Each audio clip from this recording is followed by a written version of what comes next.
এই বাণীগুলা খুবই ত্যক্ত বিরক্ত হয়ে বাণী দিয়ে আসছি সেখানে। তো আশা করি ভালো আছেন, আপনারা অনেকক্ষণ ধরে অপেক্ষা করতেছেন আমি জানি। So ladies and gentleman, welcome to this live. There are many fantastic and very important issues that we need to talk about today, and we are going to do that. First of all, যে মানে বাংলাদেশের interim গভর্নমেন্টকে ধন্যবাদ দিই কিছু remarkable এবং যুগান্তকারী পদক্ষেপ নেওয়ার জন্য। 30 মিনিট দেরি এখন পর্যন্ত। I know. I'll try my best in the future that come on time whenever I give any time or notification, ladies and gentlemen. So please tolerate me and forgive me for that mistake. And here is the thing, ladies and gentlemen. ধন্যবাদ interim গভর্নমেন্টকে। কেন ধন্যবাদ? যুগান্তকারী পদক্ষেপ। এগুলো জীবনে দেখেন না আপনি। 1971 সালের পরে এই প্রথম বাংলাদেশের এয়ারফোর্সের বা বিমান বাহিনীর পাইলট পাকিস্তানে যাচ্ছে ট্রেনিং এর জন্য, যেটাকে বলে অ্যাডভান্স কমব্যাট এয়ারফোর্স মানে পাইলট ট্রেনিং। এখানে যাচ্ছে, এটা একটা গ্রেট ডিসিশন। ভারত কোনোভাবে মানতে পারতেছে না। কেন মানে না জানেন? আর দেশীয়রা মানতে পারতেছে না। দেশীয় দালাল যারা তৈরি করেছে ভারত বা মানে আমাদের দেশের আওয়ামী লীগ বা রাজনৈতিক দুর্বৃত্তায়নের মধ্যে যে দালালগুলা তৈরি হয়েছে, সেই দালালগুলা মানতে পারে না। কেন? বাংলাদেশ এগিয়ে যাবে, that is their problem. Bangladesh এগুতে পারবে না, সব করতে পারবে না, বাংলাদেশ এগুতে পারবে না।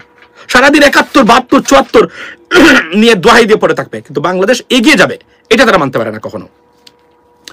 সরকারকে ধন্যবাদ, সরকারকে আরো ধন্যবাদ। এই পোর্টসগুলা মানে পৃথিবী বিখ্যাত ডেনিশ কোম্পানি, ডেনমার্কের কোম্পানি, তার কাছে মানে হ্যান্ড ওভার করার জন্য to maintain our ports or terminals. Ladies and gentleman, it's a great decision by this interim government, and I salute this government for this taking this remarkable decision and pro Bangladeshi decision, ladies and gentlemen. So here's the stuff. তো pilot পাঠাচ্ছে, pilot training নিবে, এসেই ভারতীয় pilot মানে বিমান যদি কখনো বাংলাদেশের উপরে আসে, বুম খাইয়া ফেলাইব, যেভাবে পাকিস্তান খেয়ে ফেলছে।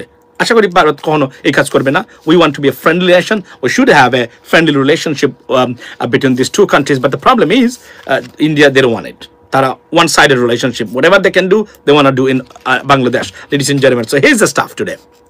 আচ্ছা, লাইকের ডিস্টার্ব হচ্ছে এরকম, মাসুম ভাই লাইভ দেখে কিসে এসে ফিরে যায়। আচ্ছা, লাইভে ডিস্টার্ব হচ্ছে। আচ্ছা বুঝছি। সো আমি আপনাদেরকে বলি, এখন ধরেন সবচেয়ে গুরুত্বপূর্ণ জিনিসটা, প্রথমেই ধন্যবাদ দিবেন আপনারা, আমি শুধু না আপনারাও ধন্যবাদ দিবেন যে সরকারের সিদ্ধান্তটা নিয়েছে।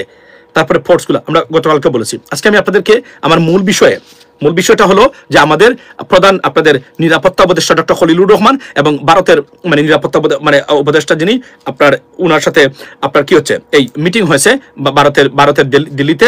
আপনার দুজনের ভিতরে, অজিত দুবালের ভিতরে, this guy who is the mastermind of destabilising Bangladesh, তো তাদের মধ্যে মিটিং হয়েছে। তো মিটিং এর বিষয়টা কিছু বক্তব্য উঠে আসছে এবং propaganda, miss information. So we can talk about that, but here is the staff.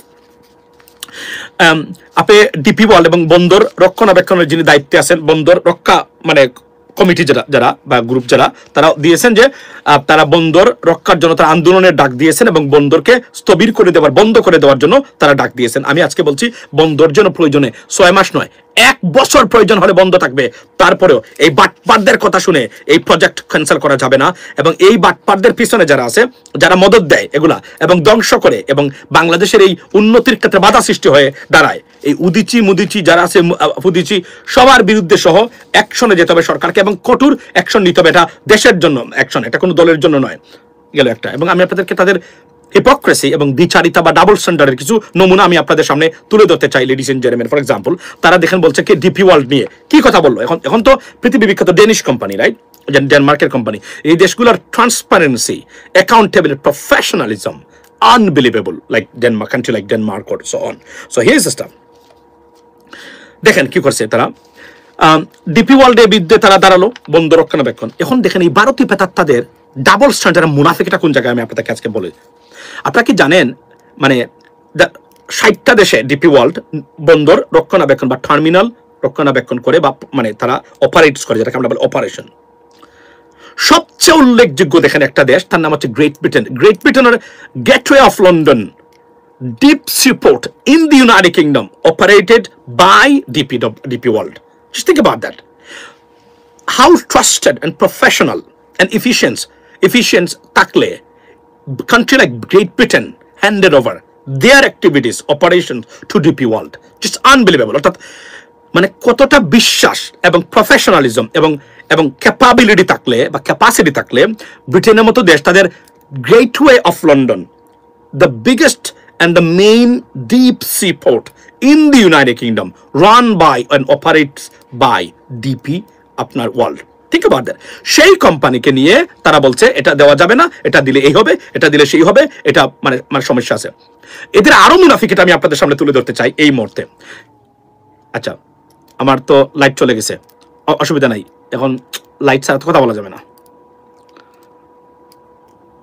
Light ছাড়া কথা বলা যাবে না, এটা একটা বিশাল বড় প্রবলেম। আপনারা একটা সেকেন্ড অপেক্ষা করেন, আমি আসসালামু আলাইকুম, নিশ্চয় ভালো আছেন সবাই আমার পেজে লাইভ। আজকে একটা যদি বলি, সেটা হলো যে বাংলাদেশে কারফিউ জারি হয়েছে এবং আর্মি মাঠে নেমেছে। এটা নিয়ে মিশ্র প্রতিক্রিয়ার সৃষ্টি হয়েছে। অনেকেই একটু আগে অনেক আপডেট আমরা দেখতে পাচ্ছি, জানি না কোনটা সত্য, কোনটা 100% সত্য বা মিথ্যা। বাংলাদেশ আর্মি নিয়ে আমি আমার কিছু প্রেডিকশন করে যাই, এবং এই প্রেডিকশন গুলার বাহিরে বাংলাদেশের আর্মি একটা চুলো নড়তে পারবে না, নড়তে পারবে না। আমার বক্তব্যটা, যুক্তিটা আগে শুনবেন, তারপরে আপনাদের মন্তব্য দেখবেন। আর্মি মাঠে নেমেছে, সরকার অনেক চেষ্টা করে আর্মিকে নামাতে চাচ্ছিল, কিন্তু আর্মির ভিতরেও গন্ডগোল আছে। কারণ আর্মি কোনো বা অবস্থাতেই বাংলাদেশের মানুষের বিরুদ্ধে গিয়ে এখানে মানুষকে গুলি করা, বাংলাদেশের জনগণের সাথে পুলিশ যে কাজ করেছে সেটা করতে চাই। এবং একটু আগে লেফটেন্যান্ট কর্নেল মুস্তাফিজুর রহমান আপনার আমেরিকাতে থাকেন, উনি একজন আর্মি অফিসার ছিলেন। উনি যে আপডেটটা দিয়েছেন যে 3 বাহিনীর প্রধানকে নাকি ডিজিএফআই কুক্ষিগত করে রেখেছে, অর্থাৎ বয়ভীতির, তারা কোনো অবস্থাতেই বাংলাদেশের এই ছাত্রদের বিরুদ্ধে দাঁড়াতে চাচ্ছেন না, তাদেরকে গুলি করতে চাচ্ছেন না কোনোভাবেই। কারণ কারফিউতে যদি আর্মি থাকে আর আপনি রাস্তাতে থাকেন, আর্মির is mandatory for army to shoot and do whatever necessary to do according to the law, but that's why they didn't want it. তারা আপনার আর্মি নাকি আপনার কি চাচ্ছিল, এই কি বলে, তারা নির্বাহী ক্ষমতা, তারা সিভিল প্রশাসনের অধীনে তারা কোনো কাজ করতে রাজি হয় নাই। তারা তাদের নিজস্ব নির্বাহী ম্যাজিস্ট্রেসি পাওয়ার তারা চেয়েছেন তারা আর্মির কাছ থেকে, সরকারের কাছ থেকে, যারা সরকার দিতে রাজি নয়। কারণ এটা দিলে আর্মি এককভাবে সিদ্ধান্ত নেবে, ডিসি বা এসপি বা হোয়াটএভার, তাদের কোনো ধরনের কথা হয়তো আর্মি শুনবে না।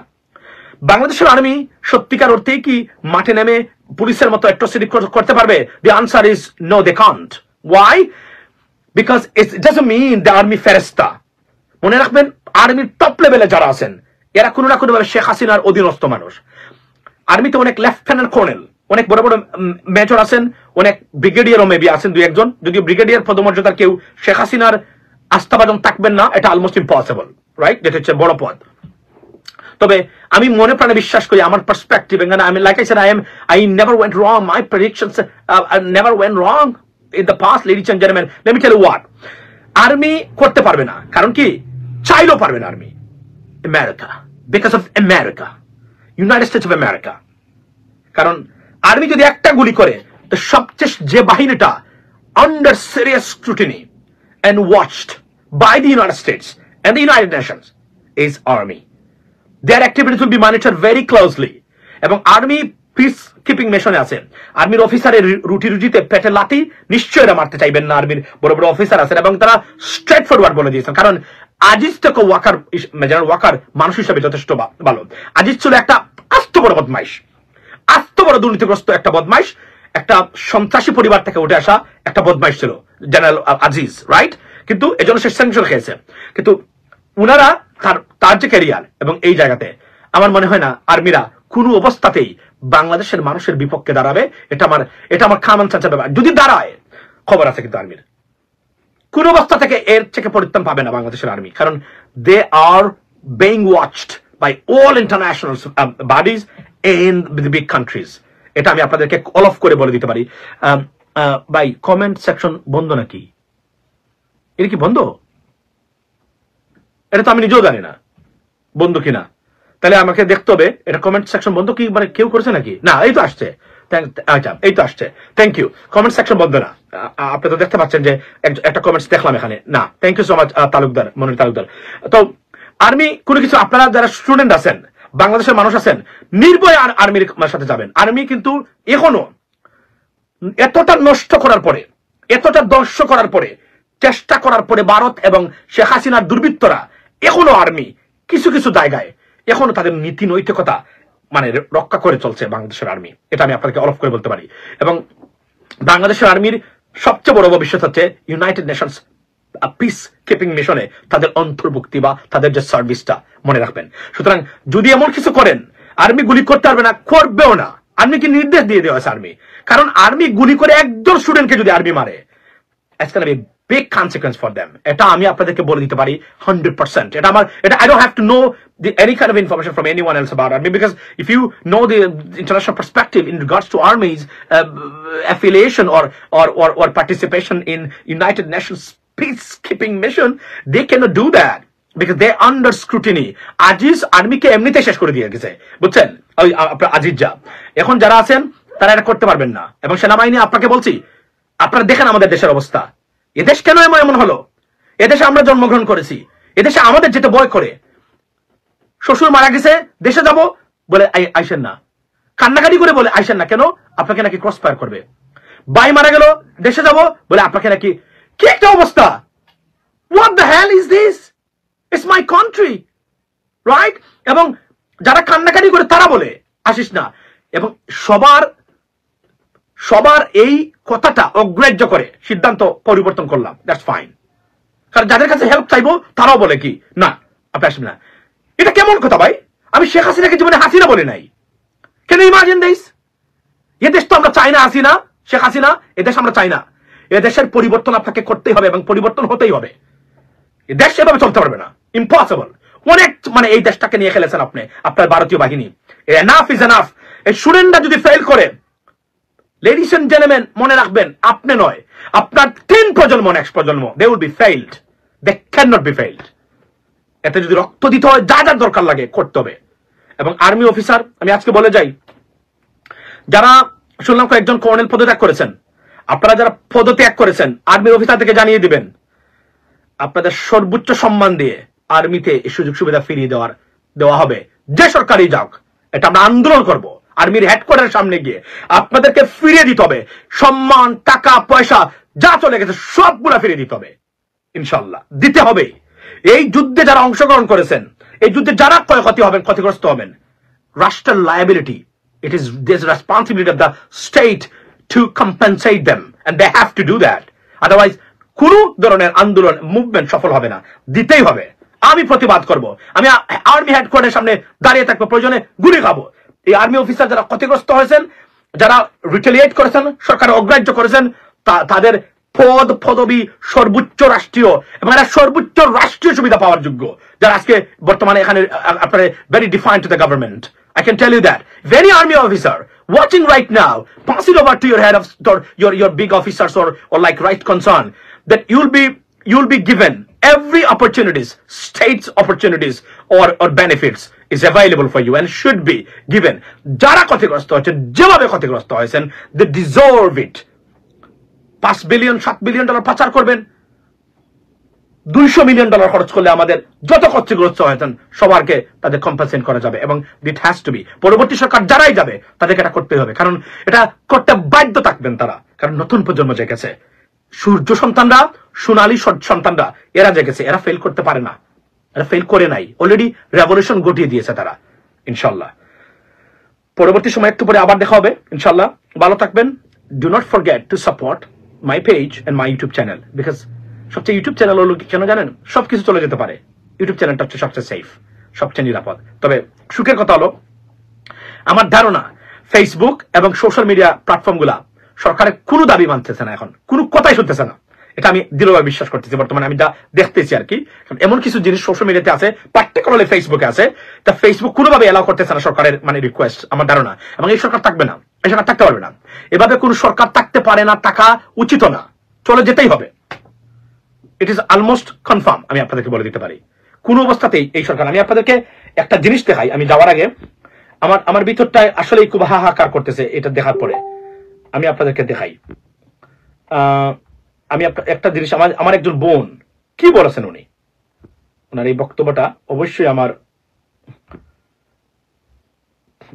আমি মনে করি যে এটা আপনাদের সবার বক্তব্য উচিত। মেরে ফেলুক আমাকে, আমি এইরকম দেশে বাঁচতে চাই না, এরকম জায়গায় আমি বাঁচতে চাই না, মেরে ফেলুক আমাকে, আমি এইরকম দেশে বাঁচতে চাই না। এই 1 কোটা আন্দোলন করতে কত শিক্ষার্থী মৃত্যু হইতেছে, পুলিশ আমাদেরকে গুলি ছড়তেছে। একটা নর্মাল স্বাধীন দেশের মানুষ এখানে আন্দোলন করতেছে। আন্দোলন করার নিয়ম না, এটা কোন নীতিমালা, কোন সংবিধান দেখাইতে পারবে আমাকে একটা পুলিশ? এই সংবিধান আছে, তুমি রাস্তায় স্টে করতে পারবে না। ওয়ার এটা কি শুধু কোটার মধ্যে আছে? ডিউতে ঢুকে আমার ভাইদেরকে মারতেছে, কেন মারতেছে? তার অধিকার কি? তার ব্রেন আছে ডিউতে পড়ার, এই পুলিশদের ব্রেন আছে ডিউতে পড়ার। ফাইজলামি করে তারা আমাদের সাথে। অবশ্যই বলতে পারি, সে একটা মেধাকে মারতে পারে না। কিভাবে সে রংপুরের ছেলেটাকে মারলো? সে এরকম করছে, তাকে গুলি মেরে দিল। তার তো বিশ্বাস আছে যে পুলিশ তাকে মারবে না, তাকে মেরে দিল। কিভাবে? হাউ ডেয়ার দেয়ার? এরকম জায়গা আমি বাঁচতে চাই না, মেরে ফেলুক আমাকে। আমি এইরকম দেশে বাঁচতে চাই না। পৃথিবীর কোন দেশে বাঙালি এখন আর চাকরিও পাইতেছে না, কারণ বাংলাদেশের ভৌগোলিক আর পুরো দুনিয়ায় বাংলাদেশ কোন জানে বাংলাদেশ না। Yes, she is absolutely right. Absolutely right. Sheikh Hasina বাংলাদেশিদের যে কি ধরনের কপাল পুরা বানাচ্ছে বিদেশে, আমি দেশে থাকি ভাই, বিশ্বাস করেন ইন্টারন্যাশনালি আমি যে তথ্য খবর রাখি অনেকের কাছে এটা কল্পনার বাইরে। দেশের মানুষের ভবিষ্যৎটাকে শেষ করে দিল, জনগণের এই নতুন প্রজন্মকে শেষ করে দিল এই মহিলা। যাবার আগে একটা কথা বলি, if you have a toxic wife in your family, bigoted wife, wild tempered wife, মানে বদমেজাজি ওয়াইফ, উগ্র ওয়াইফ, টক্সিক বুঝেন তো বাংলাতে, বিষাক্ত ধরনের বিহেভিয়ার, সাইকোলজি, জেলাসি, বাচ্চা টাচ্চা নেওয়ার আগে বি কেয়ারফুল। এই ধরনের ওয়াইফ নিয়ে আপনি জীবন শান্তি পাবেন না। Why? Who is the example? Sheikh Hasina. She has every quality or this kind of bad character that you can, she has it as a result. কারণ এই ধরনের মহিলা সমাজ, রাষ্ট্র, পরিবার কোনো দিতে পারে না, এবং এটা আবার প্রমাণ হয়েছে প্রত্যেকটা জায়গাতে। আমি আপনাদেরকে খারাপ কিছু মনে করেন, আমার মাফ করবেন, আমি কিন্তু আপনাদেরকে দুঃখ দিতে চাই না, তবে আমি বলতে চাই যাদেরকে বুঝালে বুঝে না, যাদেরকে কোনোভাবে ফিক্স করা যায় না, এদেরকে কখনো সমাজ, পরিবার, রাষ্ট্র, আপনার ভবিষ্যৎ সন্তানের ভবিষ্যতের দায়িত্ব কখনোই দিবেন না। সেটা শেখ হাসিনা আবারও প্রমাণ করেছেন। ভালো থাকবেন, সুস্থ থাকবেন। আমি যাওয়ার আগে এতটুকু বলতে চাই যে একজন নিরীহ ছাত্র আমার দেশের ভবিষ্যৎ, একটা অধিকার নিয়ে কথা বলেছে, তাদেরকে আপনি খুন করতে পুলিশ দিয়ে। How dare you Sheikh Hasina, how dare you স্বরাষ্ট্রমন্ত্রী। বাংলাদেশের মানুষ প্রতিবাদ করে গণতান্ত্রিক অধিকার চায়, দেশে যাইতে গেলে তাদেরকে বাধা দেওয়া হয়, তাদেরকে ক্রস ফায়ার করে ফেলবে, মেরে ফেলবে। এটা কি মগের মূলক হয়ে গেল নাকি একদম? হাউ ডেয়ার ইউ দুর্বৃত্তরা, থাগসরা, দেখে নেওয়া হবে তাদেরকে। বাংলাদেশটাকে খুন গুম আর এতটা বই পেতে তোরা সৃষ্টি করেছস, দেখে নেওয়া হবে তাদেরকে, বাংলাদেশকে ইনশাল্লাহ দেখে নেওয়া হবে। তোদের কর্মা এবং পরিণতি ইজ অ্যাওয়াইটিং ইন